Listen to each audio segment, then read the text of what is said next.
ఈ తొమ్మిదవ కారిక చాలా ముఖ్యమైన కారిక. ఈ కారిక ద్వారా ఒక వాదాన్ని తీసుకొచ్చారు. వాదము అని అంటే ఒక సిద్ధాంతాన్ని తీసుకొచ్చారు. ఆ సిద్ధాంతాన్ని ఏమంటారంటే సత్కార్యవాదము అని అంటారు. సత్కార్యవాదము అని అంటే ఈ వాదంలో మూడు మాటలు ఉన్నాయి. సత్, కార్య, వాదము. వాదము అంటే సిద్ధాంతం. ఈ సిద్ధాంతాన్ని చెప్పాము అని చెప్పడం. సత్ అనేది ఒక మాట, కార్యం అనేది ఒక మాట. కార్యము అంటే ఏమిటి? మనకి ఒక కారణం నుంచి ఉద్భవించి మనకి కనపడుతున్నది కార్యం అవుతుంది. సత్ అంటే అర్థం ఏంటంటే సత్, అసత్ ఈ రెండు మాటలు మనకి తెలియాలి. సత్ అంటే సత్యము, సత్యమైనది, ఉన్నది, దానికి లేకపోవడం అనేది లేదు. ఇది సత్ అంటే. కార్యము అంటే ఒక కారణం నుంచి ఉద్భవించేది కార్యం. సత్ కార్యము. ఈ వాదంలో చెప్పదలుచుకున్నది ఏమిటంటే ఈ కార్యము అనేది అంటే మనకిప్పుడు కొత్తగా ఒక కారణంలోంచి ఉద్భవిస్తున్నట్లు కనబడినప్పటికీ అది సత్యే అంటే సత్ అయినదే, సత్యమైనదే. అంటే ఇంతకు ముందు సత్త కలిగినదే ఉన్నదే. ఇక్కడ కొత్తగా సృష్టి అనేది ఏమి జరగటం లేదు. ఉన్నది మాత్రమే ఆవిష్కరించబడుతున్నది అని అర్థం. ఇది సత్కార్యము అంటే ప్రతి కార్యము కూడా అంతకు ముందు ఉన్నదే. ఎక్కడుంటుంది? అది కారణంలో నుంచి వస్తుంది కనుక ఆ కారణంలోనే ఈ కార్యం ఉన్నది. ఆ ఉన్నదే కేవలం ఆవిష్కరింపబడుతున్నదే తప్ప ఇది కొత్త సృష్టి ఏమీ కాదు అని చెప్పడం. ఇది సత్కార్యవాదము అని అన్నారు దీనికి. ఈ కారిక ఏం చెప్తోందంటే అసదకరణాత్ ఉపాదాన గ్రహణాత్ సర్వసంభవాభావాత్ శక్తస్య శక్యకరణాత్ కారణ భావాచ్చ సత్కార్యం. ఈ కారణాలు ఇందులో 5 కారణాలు చెప్పారు. ఏది?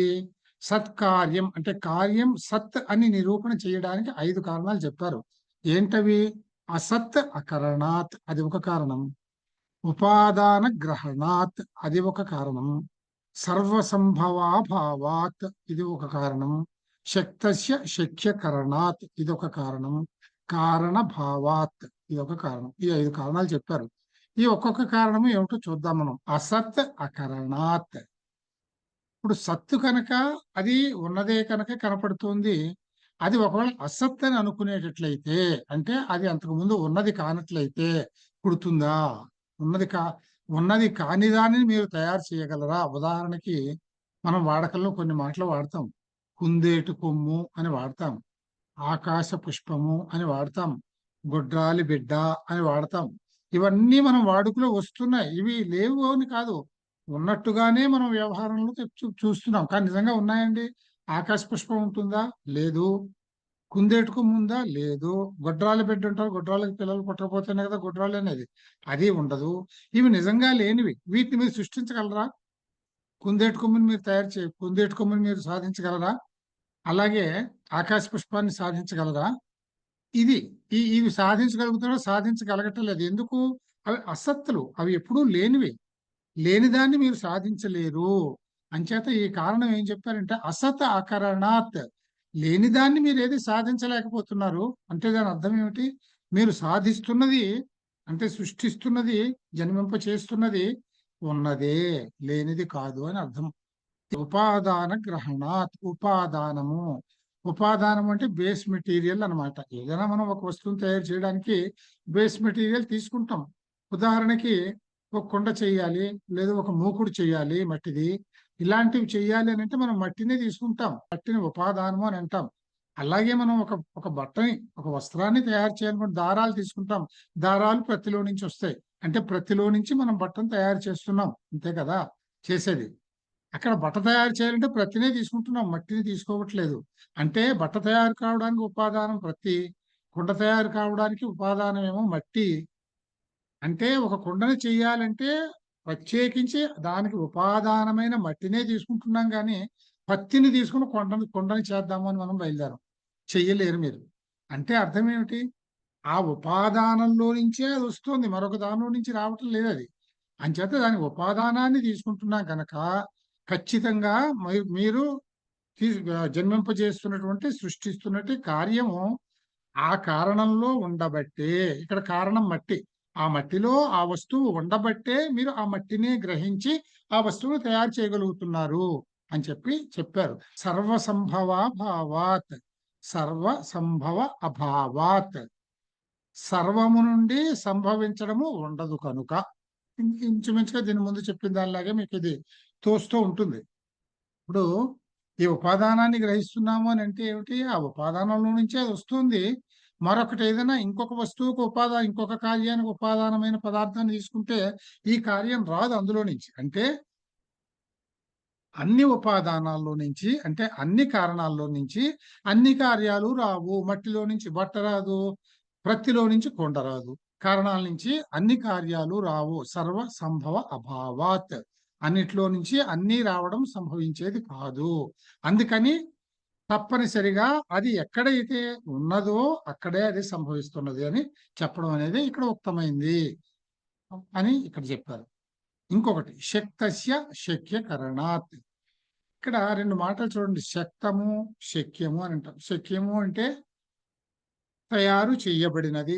శక్తస్య శక్య కరణాత్. ఈ శక్తము శక్యము అనేటటువంటి సంబంధం ఉండడం వల్లనే కార్యం తయారవుతుంది. కార్యం కరణాత్, కార్యం తయారు అవుతుంది. మట్టికి మాత్రమే కుండని తయారు చేసే శక్తి ఉన్నది. మట్టి శక్తము అయింది, కుండ శక్యము అయింది. అలాగే దారాలు నూలుపోగులు శక్తాలయ్యాయి, వస్త్రం శక్యమైంది. మట్టి శక్తము కనుక అందులో నుంచి శక్యమయ్యేది కుండ కనుక మట్టిలో నుంచే కుండ వస్తున్నది అని మనం చెప్తాము.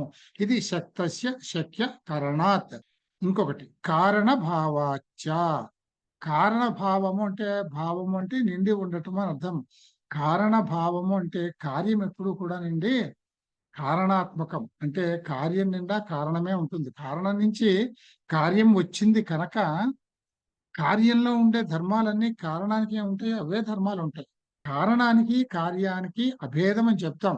కారణం ఏదైతే ఉందో అదే కార్యం అవుతుంది. కార్యం నిండా కారణమే ఉంటుంది. కార్యం కారణం కంటే భిన్నమైనటువంటిది కాదు అని చెప్తాం అన్నమాట. దీన్ని కారణ భావాత్ అంటారు. ఈ 5 కారణాలు చెప్పి ఈ విధమైనటువంటి వాదాన్ని వినిపించారు. ఇది సత్కార్యవాదము. కారణం, మూల ప్రకృతి అనేది కారణం. అందులో నుంచి వచ్చిన కార్యాలు ఈ కిందకు వచ్చిన 23 తత్వాలును, అంటే 7, 16. అంటే ప్రకృతి వికృతులు 7, కేవల వికృతులు 16, 23 తత్వాలు. ఈ 23 తత్వాలు కూడా ఇందులో నుంచి వచ్చే మూల ప్రకృతిలో నుంచి వచ్చాయి మనకి. మనం ఏం చెప్పుకున్నాం? కార్యం నిండా కారణం నిండి ఉంటుంది. కారణ కార్యాల మధ్యన సారూప్యాలు ఉంటాయి, వైరూప్యాలు ఉంటాయి. ఇప్పుడు ఈ కారికలో ఏం చెప్తున్నారంటే, కారణమైనటువంటి మూల ప్రకృతికి అందులో నుంచి వచ్చే 23 తత్వాలు, మహదాది తత్వాలు, మహత్వ అహంకారం పంచతన్మాత్రలు, 16 కేవల వికృతులు. ఇవి ఈ 23 తత్వాలకి, వాటికి మూల కారణమైనటువంటి మూల ప్రకృతికి ఉండేటటువంటి వైరూప్యాలు ఏమిటి, తేడాలు ఏమిటి అనేది ఇక్కడ చెప్తున్నారు అన్నమాట. ఇందులో ఏం చెప్పారు? హేతుమత్ అనిత్యం అవ్యాపి. ఇందులో 3 మాటలు ఉన్నాయి. హేతుమత్ అనిత్యం అవ్యాపి అంటే హేతుమత్ అనిత్యం అవ్యాపి, సక్రియం అనేకం ఆశ్రితం లింగం సావయవం పరతంత్రం వ్యక్తం. ఇన్ని చెప్పారు. ఈ 9 కూడా వీటికి వైరూప్యాలు చెప్పారు. చెప్పి ఏం చెప్పారు? ఇవన్నీ కూడా వ్యక్తానికి సంబంధించినటువంటి ధర్మాలు. అవ్యక్తం, ముందు వ్యక్తము అవ్యక్తము అనేది కూడా తెలియాలి మీకు. అవ్యక్తము అని అంటే అది సృష్టింపబడదు. ఉదాహరణకి మనం మూల ప్రకృతి మొత్తం సృష్టికి కారణము అని చెప్పాం మనం. దానికి కారణం అనేది లేదు. ఈ మూల ప్రకృతిలో ఉన్నది కేవలం 3 ప్రకృతులు. అవేమిటి? సత్వ రజస్ తమస్ అనే 3 ప్రకృతులు. ఈ 3 ప్రకృతులు ఎంబాడిమెంట్, ఈ 3 కలిపినటువంటి స్వరూపమే మూల ప్రకృతి. అది వ్యక్తపరపబడలేదు, దానికి ఆకారం లేదు. ఇది సృష్టి జరగలేదు కనుకనే అది అవ్యక్తము. వ్యక్తమవడం అంటే సృష్టి జరగడం. వ్యక్తములు అని అంటే ఈ అవ్యక్తమైనటువంటి కారణంలో నుంచి రూపాలు తీసుకుని విడివిడిగా వేరు వ్యక్తులుగా రూపుదిద్దుకునే వాటన్నింటినీ కూడా వ్యక్తాలు, వ్యక్తపరపబడేవి. అంటే మనకి మూల ప్రకృతిలో నుంచి ముందు మహత్తు వస్తుంది, అంటే మహత్తు వ్యక్తమైంది. మహత్తులో నుంచి అహంకారం వచ్చింది, అది వ్యక్తమైంది. అందులో నుంచి పంచతన్మాత్రలు వచ్చాయి, అవి వ్యక్తాలయ్యాయి. మళ్ళీ అహంకారం నుంచి పంచతన్మాత్రలో నుంచి 16 తత్వాలు వచ్చాయి, ఇవి కూడా వ్యక్తాలయ్యాయి. ఈ 23 వ్యక్తాలు అవుతాయి. అవ్యక్తం మూల ప్రకృతి అవ్యక్తంగానే ఉండిపోతుంది. ఇప్పుడు మీకు అవ్యక్తము అంటే ఏమిటో, వ్యక్తము అంటే ఏమిటో తెలిసి ఉండాలి. ప్రకృతి అంటే ఏమిటో, వికృతి అంటే ఏమిటో బాగా తెలిసి ఉంది. ఇప్పుడు చూడండి, ఈ వ్యక్తాలు అనేటటువంటివి హేతుమత్. హేతు అంటే కారణం, కారణం కలిగినవి. అందుకే కదా ఇవి వికృతులయ్యాయి. ఇవి కారణం కలిగినవి. కారణం ఏమిటి? వీటికి మూల ప్రకృతి. మూల ప్రకృతి నుంచి వచ్చాయి కనుక ఈ వీటికి మూల ప్రకృతి కారణమైంది. అంచేత ఇవి ఒక కారణాన్ని కలిగి ఉన్నాయి. హేతుమత్. తర్వాత ఏమిటి? అనిత్యం. ఎప్పుడైతే సృష్టింపబడ్డాయి, వ్యక్తపరపబడ్డాయి అని అంటే అవి నశించిపోవడం అనేది ఖాయం. మీరు ఇంకోటి గుర్తుపెట్టుకోవాలండి. ఈ శాస్త్రాలకు సంబంధించి నశించిపోవడం అంటే లేకుండా పోతాయని కాదు. నశించిపోవడం అంటే దాని మూలంలో లయమైపోవడము అన్నమాట. అంటే ఇప్పుడు కొండను పగలగొడితే ఏమి నశించిపోదు, మట్టి మిగులుతుంది. అంటే అది మట్టి అయిపోతుంది అంతే. అంటే అది మట్టిలో నుంచే వచ్చింది, మట్టి అయిపోతుంది. ఇది నశించడం. అంటే ఎక్కడైనా నశించడం అన్న మాట వస్తే పోవడం, అసలు లేకుండా పోవడం అనే అర్థాన్ని మర్చిపోండి మీరు. ఇక్కడ ఈ శాస్త్రాల్లో అది ఉండడానికి వీల్లేదు. అది ఇక్కడ నశించడం అంటే లయమైపోవడము అని అంటాం. ప్రలయము, ప్రళయము అంటే అదే. తర్వాత అవ్యాపి. అవ్యాపి అంటే వ్యాపి, అవ్యాపి. వ్యాప్తి చెంది ఉన్నది వ్యాపి, అవ్యాప్తమైనది అవ్యాపి. కార్యము కారణమంతా కూడా వ్యాపించి ఉండదు, అంటే అవ్యాపి. ఇంకొకటి సక్రియం. సక్రియం అని అంటే క్రియ అంటే పని చేయడం, ఒక పని చేసే సామర్థ్యం, చేష్ట చేయటం. ఇవన్నీ కూడా వ్యక్తపరపబడేటటువంటివి. వీటికి వ్యక్తపరపబడేటువంటి ఒక ఆకారం వచ్చింది, ఒక ఉపాధి వచ్చింది. ఉపాధి వచ్చినప్పుడు మనకు అవయవాలు వచ్చాయి, అవయవాలు వచ్చినప్పుడు మనం పనిచేస్తాం. అందుకని ఇది సక్రియం. ఇవన్నీ కూడా క్రియతో కూడుకున్నవి. ఇవి చేష్టలు చేయగలుగుతాయి వ్యక్తాలన్నీ కూడా. తర్వాత వ్యక్తమైనవి అనేకం. అంటే భేదాలు చాలా ఉంటాయి, వ్యక్తాల్లో భేదాలు ఉంటాయి. వ్యక్తికి, పురుషుడికి ఈ బుద్ధ్యాదులన్నీ వేరువేరుగా ఉంటాయి కనుక ఇవి అనేకమైపోతాయి. వ్యక్తాలు అనేకాలు అవుతాయి, అవ్యక్తం ఒకటే ఉంటుంది. తర్వాత ఆశ్రితం. ఆశ్రితం అంటే ఒక కార్యంగా వచ్చినది ఒక పని చేయాలి అంటే కారణాన్ని ఆశ్రయించి మాత్రమే చేస్తుంది. కారణం యొక్క సహాయాన్ని పొందకుండా, కారణం మీద ఆధారపడకుండా ఏ కార్యము కూడా ఒక పనిని చేయలేదు. తర్వాత లింగం. లింగం అంటే మనం చెప్పుకున్న చిహ్నము అంటే జ్ఞాపకము, ఒక గుర్తు అని అర్థం. ఇప్పుడు మనం ఇది దేనికి మనం ఇప్పుడు ప్రధానం ఉన్నది అని చెప్పడానికి ఇవన్నిటినీ మనం లింగంగా తీసుకున్నాం. అంటే ఇవి ఉన్నాయి కనుక ప్రధానం ఉండాలి, వీటికి ఒక కారణం ఉండాలి కనుక ప్రధానం ఉంది అని మనం నమ్ముతున్నాము. ఇది అనుమాన ప్రమాణంతో. ఇవన్నీ కూడా తమ కారణాన్ని సూచించటానికి లింగాలయ్యాయి. అది ఒకటి వీటికి ఉన్నటువంటి ధర్మం. తర్వాత సావయవం. సావయవం అని అంటే అవయవం. ఇక్కడ అవయవము అని అంటే సంయోగము అని. వేరు వేరు అవయవాల సంయోగమే అవయవి. ఈ 23 తత్వాలు, బుద్ధ్యాదులు ఇవన్నీ కూడా పరస్పర సంయోగం కలిగి ఉంటాయి. అంటే ఇవన్నీ కలిసినందువల్లనే మీకు ఒక ప్రకృతి తయారైంది.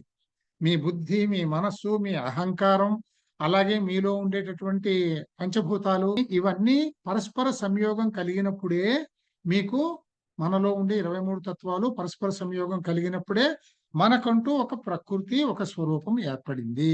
అంచేత వీటిని సావయవం అంటాం. తర్వాత పరతంత్రం అంటే దానికి స్వకారణం. దానికి కారణమైనటువంటి, దాని సృష్టికి కారణం ఏదైతే ఉందో ఇది సృష్టికి పూనుకున్నప్పుడు, ఇది ప్రకృతి అయినప్పుడు తన కారణమైన దాని సహాయాన్ని ఆపేక్షించే తర్వాత ఇది కార్యాన్ని జనింప చేయగలుగుతుంది. ఇది పరతంత్వం. 9 భేదాలు చెప్పారు. ఈ 9 భేదాలను ఎందుకన్నామంటే ఇవన్నీ కూడా భేదాలు. అంటే ఇక్కడ మనకు భేదం అని చెప్పలేదు. ఈ వ్యక్తము, వ్యక్తాలకి ఉండేటటువంటి ఈ 23 వ్యక్తాలకి ఉండేటటువంటి ధర్మాలు చెప్పారు. ఈ 9 ధర్మాలు చెప్పారు. భేదాలను ఎందుకంటామంటే ఈ 9 సరిగ్గా ఆపోజిట్ గా ఉండేది అవ్యక్తము. అవ్యక్తం అంటే ప్రధానము లేక మూల ప్రకృతి. ఎందుకంటే దానికి సత్వరజస్తమో గుణాల ఎంబాడిమెంట్. సత్వరజస్తమో గుణాలకి ఒక స్వరూపాన్ని ఏర్పాటయ్యాయి అనుకుంటే అదే మనం మూల ప్రకృతి అన్నాము తప్ప అది వ్యక్తపరపబడలేదు. అది అవ్యక్తము. అది విపరీతం. అంటే విపరీతం అంటే ఆపోజిట్, వ్యతిరేకమైనటువంటివి. ఈ వ్యక్తానికి పైన చెప్పిన 9 ధర్మాలకి అది కరెక్ట్ గా వ్యతిరేక ధర్మాలు కలిగినది. అంటే ఉదాహరణ చూడండి, ఇలా అర్థం చేసుకోవచ్చు మనం. హేతుమత్ అని చెప్పాం, దీనికి ఒక కారణం ఉన్నది. ఇవన్నీ ఒక కారణంలో నుంచి వచ్చాయి. మూల ప్రకృతి వీటికి కారణము. కానీ దానికి కారణం లేదు అని చెప్పాంగా. అంచేత మూల ప్రకృతి ఏమైంది? ప్రధానము అహేతుమత్ అయింది. అంటే దానికి కారణం లేదు. ఇవి కారణం కలిగినవి. ఇది అనిత్యమైనది. ఇది అనిత్యం. ఎందుకని? ఇవి వ్యక్తమైంది కనుక అనిత్యమైంది. అది అవ్యక్తం. అవ్యక్తం నిత్యమే. దానికి అవ్యక్తం అయినప్పుడు అంతం కూడా లేదు దానికి. అంచేత అది నిత్యం. ఇది అవ్యాపి. అంటే ఎప్పుడు కూడా కారణమంతటా కార్యం వ్యాపించి ఉండదు. కానీ కార్యమంతటా కారణం వ్యాపించి ఉంటుంది. ఇక్కడ మనం అవ్యాపి అనేది మనం చెప్పుకున్నాము. ఇది అలా కాకుండా కార్యం నిండా కారణమే ఉంటుంది. వేరే ఏమీ ఉండదు. దాని కారణం ఏదో అదే దాని నుంచి వచ్చిన కార్యం నిండా ఉంటుంది. అంచేత అది వ్యాపి.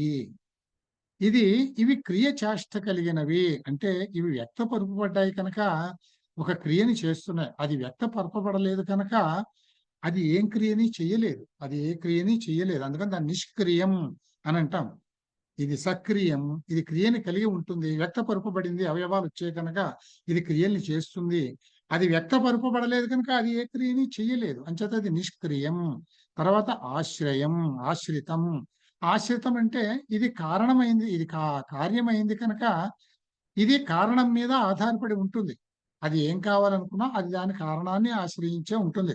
దాని కారణం నుంచి మాత్రమే అది వస్తుంది.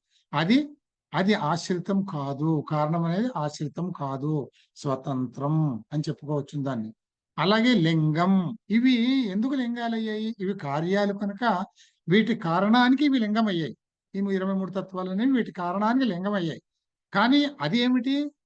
అది అది లింగం కానే కదా, అలింగం అది. అంటే అది దేన్ని కూడా సూచించదు. ఎందుకని? అది ఎందులో నుంచి రాలేదు. దానికి కారణం లేదు. అందుకని దానికి కారణం లేదు కనుక అది లింగం కాదు అని చెప్పారు. తర్వాత సావయవం. సావయవం అంటే అన్ని అవయవాలతో కూడింది. అంటే ఇవన్నీ వ్యక్తమైంది కనుకనే అవయవాలు వచ్చాయి. వీటి సంయోగంతోటి ఒక ఒక ఆకారం ఏర్పడింది. అది అసలు వ్యక్తమే కాలేదు. అంచేత దానికి అవయవాలే లేవు. అంచేత అది సావయవం కాదు. నిరవయవం అని అనాలి. అని కూడా అనక్కర్లేదు. అది సావయవం కానిది. అలాగే పరతంత్రం. ఒక కారణం. అది ఎటువంటి కారణము? దానికి ముందు ఏమీ లేదు. ఇంకా అది ఉన్నది అనే కారణం మూల కారణం.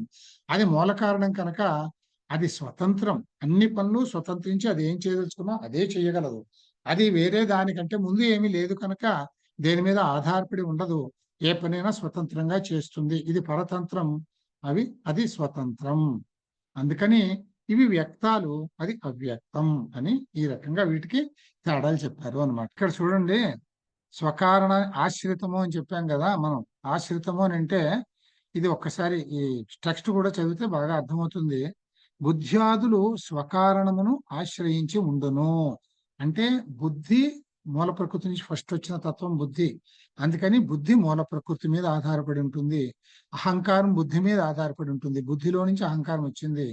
తర్వాత ఇంకా ఇవన్నీ కూడా అహంకారం నుంచి వచ్చాయి కనుక ఇవన్నీ కూడా అహంకారాన్ని, అంటే ఏకాదశేంద్రియాలు, పంచతన్మాత్రలు, ఇవన్నీ కూడా అహంకారం మీద ఆధారపడి ఉంటాయి. అలాగే పంచమహాభూతాలు పంచ తన్మాత్రల నుంచి వచ్చాయి కనుక పంచమహాభూతాలు పంచతన్మాత్రల మీద ఆశ్రయించి ఉంటాయి. ఇది దాన్ని అర్థం చేసుకోవచ్చు మీరు. మహదాదులు ప్రధానమందు లింగము. అనుమాపకము అంటే అనుమితికి కారణము. అనుమితికరణం, అనుమానం. అనుమానం అనే దానికి డెఫినేషన్ ఏం చెప్పారంటే అనుమితికరణం, అనుమానం. అనుమితి అంటే జ్ఞానము. అనుమితికరణం జ్ఞానాన్ని కలిగించే సాధనం. అనుమానం.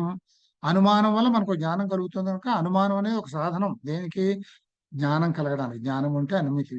అంటే ఈ అనుమతికి కారణమైనటువంటిది ఏమిటి అంటే ఈ జ్ఞానం కలగడానికి, అంటే ప్రధానం ఉన్నది అన్న జ్ఞానం కలగడానికి కారణమైనవి ఏమిటి అని అంటే ఈ వ్యక్తపరపబడిన తత్వాలు. ఎందుకంటే అది లేనిదే ఇది రాదు కనుక. ఇది అందుకని వీటిని లింగము అని అన్నాం. లింగము అని అంటే మనం గుర్తు, సంజ్ఞ అని చెప్పి చిహ్నము అని మనం చెప్పుకున్నాం. ఈ బుద్ధ్యాది తత్వాలు పరతంత్రాలు. అంటే బుద్ధి నుంచి అహంకారాన్ని జనింప చెయ్యాలి అని అంటే అది దానికి కారణమైనటువంటి మూల ప్రకృతి మీద ఆధారపడి మాత్రమే చెయ్యగలుగుతుంది. ఆ రకంగానే దాని కింద తత్వాలన్నీ వస్తాయి అని చెప్పాం. ఈ 9 ధర్మాలు వ్యక్తానికి ఉండే ధర్మాలు. ఇప్పుడు దీనికి ఆపోజిట్లు చెప్పారు చూడండి. అహేతుమత్, అది అనిత్యము, ఇది నిత్యము. అది అవ్యాపి, ఇది వ్యాపి. అది సక్రియం, ఇది నిష్క్రియం. ఇది అనేకం అని చెప్పాము. ఇది ఏకమే. ఇది ఒకటే. వ్యక్తపరపబడలేదు కనుక ఇది ఒకటే ఉంటుంది. అది ఆశ్రితము, ఇది అనాశ్రితము. అది లింగము, ఇది అలింగము, అది అవయవము, ఇది అనవయవము, అదేమో పరతంత్రం, ఇదేమో స్వతంత్రం. ఇవి తేడాలు. ఈ రకంగా వైరూప్యాలు చెప్పారు. వైరూప్యాలు దేనికంటే మీరు మాటలు గుర్తు పెట్టుకోవాలి. ఇక్కడ వ్యక్తావ్యక్తముల వైరూప్యమును వివరించండి అంటే అర్థం చేసుకోవాలి మీరు. అవ్యక్తము అంటే మూల ప్రకృతి, వ్యక్తాలు అంటే 23 తత్వాలు. ఇదనమాట వ్యక్తావ్యక్తాన్ని. అలా కాకుండా ప్రధానానికి మహదాదులకు గల వైరూప్యములను వివరించండి అంటే కూడా ఇదే. ప్రధానం అంటేనే అవ్యక్తం, మిగతావన్నీ వ్యక్తాలు, మహదాదులు వ్యక్తాలు. సారూప్యాలు చూద్దాం. పోలికలు ఏమిటి? ఎందుకంటే ఆ కారణంలో నుంచి ఈ కార్యాలు వచ్చినప్పుడు కారణంలో ఉండేటటువంటివి కొన్ని విషయాలైనా దీంతో సమానంగా ఉంటాయిగా, ఉంటాయి కదా.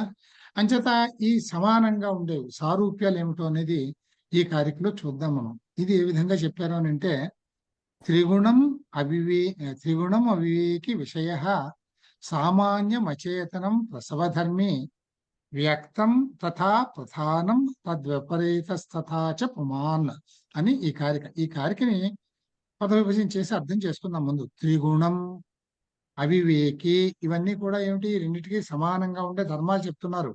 చూడండి, త్రిగుణం 3 గుణాలు కలిగి ఉన్నది, సత్వరజస్తమో గుణాలు. మూల ప్రకృతి స్వరూపంగా చెప్పినప్పుడు వాటిని గుణాలని గాని ధర్మాలని గాని అనకూడదు. అవి ప్రకృతులు. ఆ ప్రకృతుల యొక్క సమాహారమే అవ్యక్తము, మూల ప్రకృతి అవుతుంది, దాని స్వరూపమే అవుతుంది. తత్వము అనేటటువంటి ప్రకృతి వల్ల వచ్చే గుణం ఏమిటి అని అంటే సుఖము. రజస్సు అనేటటువంటి ప్రకృతి వల్ల వచ్చే గుణం ఏమిటి అని అంటే దుఃఖము. తమస్సు అనేటటువంటి ప్రకృతి వల్ల వచ్చే గుణం ఏమిటి అని అంటే మోహము. మోహము అంటే ఏమిటి? అజ్ఞానం, మూఢత్వం, మూర్ఖత్వం అన్నమాట. మోహము. త్రిగుణం 1, అవివేకి విషయము 3, సామాన్యం 4, అచేతనం 5, ప్రసవధర్మి 6, వ్యక్తం ప్రసవధర్మి 6. ఈ 6 చెప్పారు ఇక్కడ. అంతే. ఈ 6 ధర్మాలు కూడా ఈ అవ్యక్తాలకు ఉన్న ధర్మాలు చెప్పారు. ఏమని చెప్పారు? వ్యక్తం అంటే మహదాది వ్యక్తాలు తథా అటులనే ప్రధానం. వ్యక్తం తథా ప్రధానం అంటే వ్యక్తము మరియు ప్రధానము అంటే అవ్యక్తము కూడా ఏమేమి కలిగి ఉన్నాయి అని అంటే 1 త్రిగుణం, సుఖ దుఃఖ మోహాలు అనేటటువంటి గుణాలని కలిగి ఉన్నాయి. ఈ సుఖ దుఃఖ మోహాలే మూల ప్రకృతిలో ఉంటే సత్వరజస్తమో గుణాలు అంటాము. వ్యక్తాల్లో చెప్పాల్సి వచ్చే సుఖ దుఃఖ మోహాలు అని అంటాం. అవివేకి, వివేకము అని అంటే ఏమిటంటే విడదీసి చూడడము వివేకము. అవివేకి వివేకము లేనివి. వివేకము అంటే భేదము అని అర్థం. అంటే భేదాన్ని తెలుసుకోవడమే వివేకం, అది లేకపోవడమే అవివేకం. అంటే వివేకము అంటే భేదము అని అర్థం. ఇంకొకటి విషయము. విషయి అనే రెండు వ్యవహారాలు తెలుసుకోవాలి. విషయము అంటే అక్కడ దానికి ధర్మంగా ఉన్నది. విషయి అంటే తెలుసుకోవలసిన జ్ఞానం.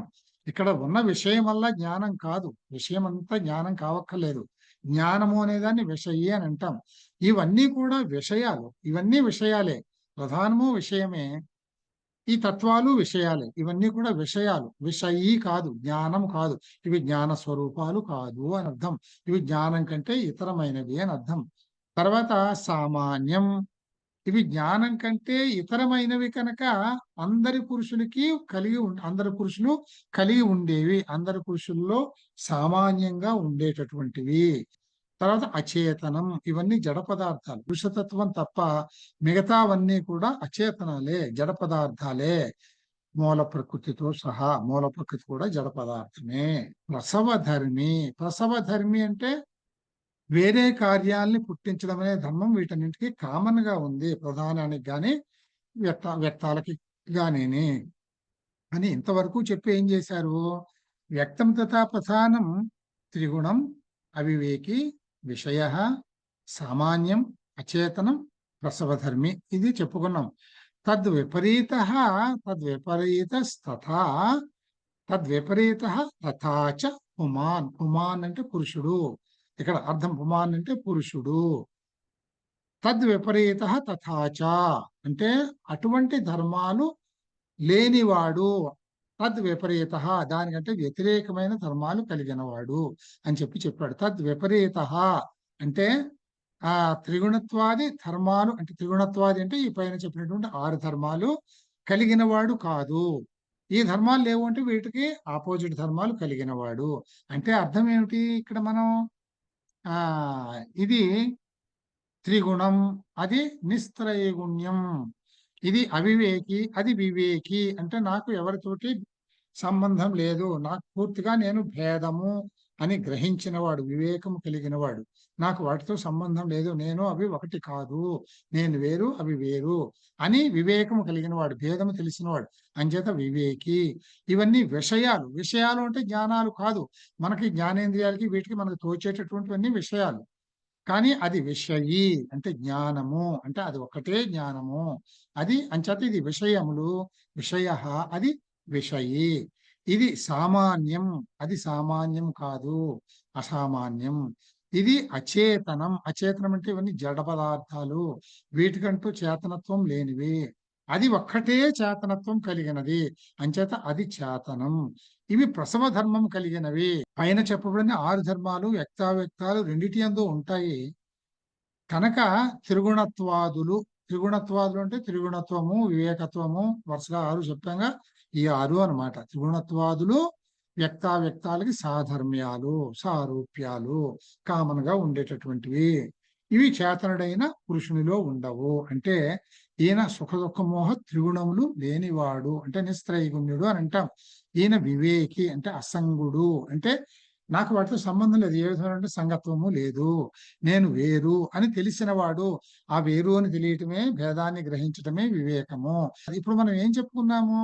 వ్యక్తానికి అవ్యక్తాలకి అంటే 23 తత్వాలకి అవ్యక్తమైన ప్రధానానికి ఉన్న వైరూప్యాలు ముందు చెప్పుకున్నాము. ఇప్పుడు సారూప్యాలు చెప్పాము. ఈ సారూప్యాలు ఈ రెండింటికి కామన్ గా ఏవైతే ఉన్నాయో ఇవి పురుషుల్లో లేవు. పురుషుడు అంటే వ్యక్తము కాదు, అవ్యక్తము కాదు, ఆయన వేరు. 3 తత్వాలు ఉన్నాయి, 3 విధాలు ఉన్నాయి. వ్యక్తం ఒకటి, అవ్యక్తం ఒకటి, రెండూ కానిది ఒకటి. ఇంకోటి అవిషయుడు. అవిషయుడు అంటే విషయం. ఇక్కడ విషయము విషయి అని అంటే దీన్ని ఇంకొక రకంగా కూడా చెప్తాం. భోగ్యము భోక్త అని చెప్తాం. ఈ సృష్టి యావత్తు కూడా భోగ్య పదార్థమే, మనందరం కూడా భోగ్య పదార్థమే. ఎవరికి? భోక్త. భోక్త ఎవరు? పురుషుడు. ఆయన భోక్త అంటే ఆయన విషయి. అంటే ఈ విషయాలన్నింటినీ సంగ్రహణం చేసుకుని ఆయన అనుభవించేవాడు, ఆయన భోక్త. అంచేత ఆయన భోగ్యము కాదు, ఎందుకంటే ఆయన్ని ఇంకా అనుభవించేవాడు ఎవడు లేడు. అది మూలతత్వము అని. అలాగే అసాధారణుడు. మనం వీళ్ళు సామాన్యులు అని చెప్పాం మనం, అంటే సాధారణమైన వాళ్ళు. ఆయన అసాధారణుడు అంటే ఇంకా ఆయన ఎవరి మీద ఆధారపడడు, స్వతంత్రంగానే ఉంటాడు. తర్వాత చేతనుడు అనగా స్వయం ప్రకాశుడు. ఈయనొక్కరికే చేతనత్వం ఉన్నది. ఈ మిగిలిన వాటన్నింటికి కూడా చేతనత్వం ఆయన నుంచే వచ్చింది. ప్రసవ ధర్మిత్వం లేనివాడు. ఈ విధంగా ఇక్కడ చెప్పాం మనము. ప్రీతి అప్రీతి విషాదాత్మకా ప్రకాశ ప్రవృత్తి జనన నియమార్థా అన్యోన్యాభిభవాశ్రయ మిథున వృత్తయశ్చ గుణాహ. గుణములు. గుణములు అని అంటే ఏమిటండి? సత్వ రజస్తమో గుణాలు. ప్రీతి అప్రీతి విషాదాత్మకా. ఇది ప్రీతి అప్రీతి విషాదాత్మకాలు అంటే ప్రీతిని కలిగించేవి, అప్రీతిని కలిగించేవి, విషాదాన్ని కలిగించేవి. అంటే సత్వము యొక్క స్వరూపం ప్రీతి, సుఖం. సత్వం ఎప్పుడు కూడా సుఖాన్ని కలిగిస్తుంది, ప్రశాంతత కోసం చూసుకుంటుంది, సంతోషంగా ఉండడానికే సత్వం. దాన్నే సత్వము అని అంటాం. అంటే ఈ 3 రకాల ప్రకృతులు ఉన్నాయి. ఈ 3 రకాల ప్రకృతుల స్వరూపమే మూల ప్రకృతి. ఇందులో నుంచే కార్యాలన్నీ వచ్చాయి కనుక, అంటే మనం తయారైంది కూడా అందులో నుంచే కనుక మనలో ఆ 3 ఉండి తీరుతాయి. ఈ మూడింటి ధర్మము ఏం చెప్తున్నాడంటే ఇక్కడ సత్వము అనే దాని గుణమేమో ప్రీతి, సుఖకరము. రజస్సు అనే దాని గుణమేమో అప్రీతి, దుఃఖపడడం, ఖేదపడము. అదేనే తమస్సు అనే దాని గుణం విషాదము. విషాదము అంటే మోహము, అజ్ఞానము, మూర్ఖత్వము, మూఢత్వము, ఇవన్నీ అన్నమాట. ప్రకాశ ప్రవృత్తి జనన నియమార్థ. ప్రకాశము అని అంటే ఏమిటి? జ్ఞానాన్ని కలిగించడం. జ్ఞానం కలగడమే మనకి ప్రకాశమానం కావటం. తర్వాత ప్రవృత్తి జననం. రజస్సు ఈ చేతనత్వాన్ని గ్రహించి ఆ చేతనత్వాన్ని సత్వానికి, తమస్సుకి రజస్సే అందజేస్తుంది. అందుకనే దీన్ని ప్రవృత్తి జననము అని అంటాం. ప్రవృత్తి జనన నియమార్థాహ. నియమము అంటే ఏమిటండి? నియమనము, నియమించడము అంటే నిషేధించడము, అడ్డం తగులుతూ ఉండటము. ఈ ప్రయోజనం తమస్సుది. అంచేత ప్రకాశము, జ్ఞానాన్ని కలిగించేది దీని సత్వాని యొక్క ధర్మము. రజస్సు యొక్క ధర్మం ఏమిటి అని అంటే వీటికి ప్రవృత్తిని కలిగింపజేసేది, వీటికి చేతనత్వాన్ని కలిగింపజేసేది, ప్రవృత్తి జనకమైనటువంటిది రజస్సు. తమస్సు నియమనము చేసేది. అంటే ఈ రెండిటినీ కూడా వ్యతిరేకించే స్వభావం కలిగినది. ఈ మూడు వాటి ప్రయోజనాలు ఇవి కనుక ప్రకాశ ప్రవృత్తి జనన నియమార్థాః. తర్వాత అన్యోన్యాభిభవాశ్రయ అంటే అన్యోన్య అభిభవాశ్రయము. అభిభవాశ్రయము అని అంటే ఏమిటంటే అభిభవము అని అంటే అణచివేయటము అని. అభిభవము అంటే అణచివేయటం. ఈ మూడు ఎలా ఉంటాయంటే అంటే ఇక్కడే మనిషి ప్రకృతి తయారవుతుంది, మనిషి ప్రవర్తన తయారవుతుంది. ఏ విధంగా సత్వం, మనం ఈ మనిషి జ్ఞానంతో ఉందామో అని, సత్వం వృద్ధి పొందుదామో అని ప్రయత్నం చేస్తూ ఉంటే ఈ రజస్సు తమస్సు దాన్ని తొక్కేసి ఇది దుఃఖాన్ని పెంచాలని చూస్తుంది. అదేమో పూర్తిగా అచేతనం జడత్వంలో ముంచేయాలని అది చూస్తుంది. దాన్ని తొక్కేయాలని ఇవి చూస్తాయి. అలాగే రజస్సు వృద్ధిలోకి వస్తున్నాము అని అనుకుంటే ఈ రెండు దాన్ని అణచివేయాలని చూస్తాయి. తమస్సు వృద్ధిలోకి వస్తుంది అంటే ఈ రెండు దాన్ని అణిచివేస్తాయి. అంచేత ఈ మూడు అన్యోన్యం, ఒకదాని పట్ల ఒకటి. సత్వం ఆ రెండింటినీ నొక్కేసి తను పైన ఉండాలనుకుంటుంది, రజస్సు ఈ రెండింటినీ నొక్కేసి తను పైన ఉండాలనుకుంటుంది, తమస్సు ఆ రెండింటినీ అణచివేసి తను పైన ఉండాలనుకుంటుంది. ఇది అన్యోన్యం అభిభవ వృత్తి కలిగినవి. ప్రవృత్తి వాటి ప్రకృతులు అటువంటివి, అటువంటి గుణాలను కలిగి ఉన్నాయి. అయితే అటువంటి గుణాలు కలిగి ఉన్నప్పటికీ అన్యోన్యాశ్రయ వృత్తయ. అసలు ఇవన్నీ ఎందుకున్నాయండి? ఈ ప్రకృతులన్నీ ఎందుకున్నాయి మనకి? మనం ఒకటి వ్యక్తమయ్యాము, మనం తయారయ్యాము, మనం సృష్టింపబడ్డాము, మనలో ఈ ప్రకృతులు ఉన్నాయి. మనం ఏమని చెప్పుకున్నాం? మనం భోగ్య పదార్థం. మనకి భోక్త ఎవరు? పరమాత్మ. పరమాత్మ అంటే బయట లేడు, మనలో జీవుడు ఉన్నాడు కదండి. ఈయన భోక్త. ఈయనకి భోగ్యమే ఈ మిగతా సృష్టి అంతా కూడా. ఈ వ్యక్తమైన సృష్టి అంతా కూడా ఆయనకి భోగమే. ఆయన భోక్త. పురుషుడికి ఉపకారం కావాలి, మనం భోగ్య పదార్థాలు కావాలి అని అనుకున్నప్పుడు ఇవన్నీ కలిసిపోతాయండి. ఒకదానికొకటి కలిసిపోయి అన్యోన్యం ఒకదానొకటి ఆశ్రయించుకొని ఇవన్నీ కూడా ఆయనకి భోగ్య పదార్థం అయిపోతాయి. ఇది అన్యోన్య ఆశ్రయ వృత్తయ అని అంటాం. అంటే అన్యోన్యం ఆశ్రయించుకునే వృత్తి ఉంది, అన్యోన్యం అభిభవం చెందే వృత్తి ఉంది. అభిభవం ఎందుకంటే వీటిని కొట్టుకోవడం. అంటే మనం ఉన్నంతకాలం మన ప్రకృతి మనం భోగ్య పదార్థంగా భోక్తకి చెందాల్సి వచ్చినప్పుడు అన్యోన్యత్వం ఆశ్రయించి ఇవన్నీ కూడా భోక్తకి తయారు చేస్తాయి. అన్యోన్య మిథున వృత్తయ ఎప్పుడు కలిసే ఉంటాయి. ఇక్కడికి మనం ఇవాళకి ఆపుకుందామండి. Will close it here. ఓకేనండి? ధన్యవాదాలండి. నమస్తే అండి. మళ్ళీ రేపు కలుద్దామండి. అలాగే.